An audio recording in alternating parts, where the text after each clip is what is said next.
notikās sen pirms 300 gadiem, kad plosījās vēl poļu zviedru karš, kur tagad tikai drupas gaujas malā, kur toreiz stāvēja stalta Turaids pils, un pilī dzīvoja meitene tik daļa, no pārnovadiem precinieki brauc, lai gan tā no kristīta vārdā Maija, par Turaidas rozi visi viņu sauc.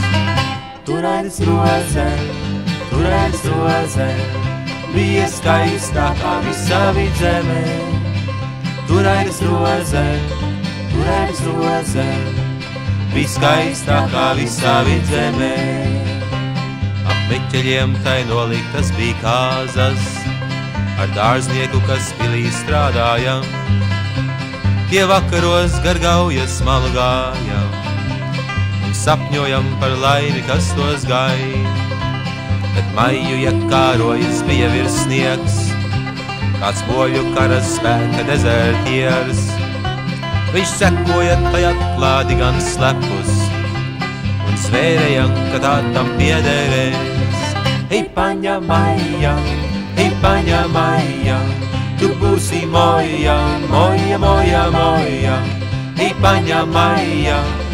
paņa Maija, viņš ziedāja krogū sēdēdams, un kādā vakarā ar viltu ziņu, ka mīļākais to labdie alā gaida. Pilns iekāras un ļaunprātīgu dziņu, viņš Maiju savās rokās sagrāba. Man burvju lakats kaklā Maija lūdzās, no ievainojumiem tas pasargās. Lai pārliecinātos par burvju spēku, ar zobenu un tai virsnieks kaklā cēt. Turaidas roze, bija skaistākā visā vidzemē. Turaidas roze, bija skaistākā visā vidzemē. Jau otrā rītā slepkavā tiek meklēts, kur meža biezoknī tas paslēpies, lai paglābtos no sagaidamā soda.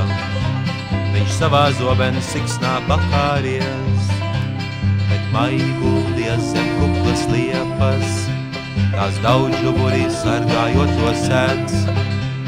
Kā mīlestība reiz bija par nāvi, to katrs garam gājējs tagad redz.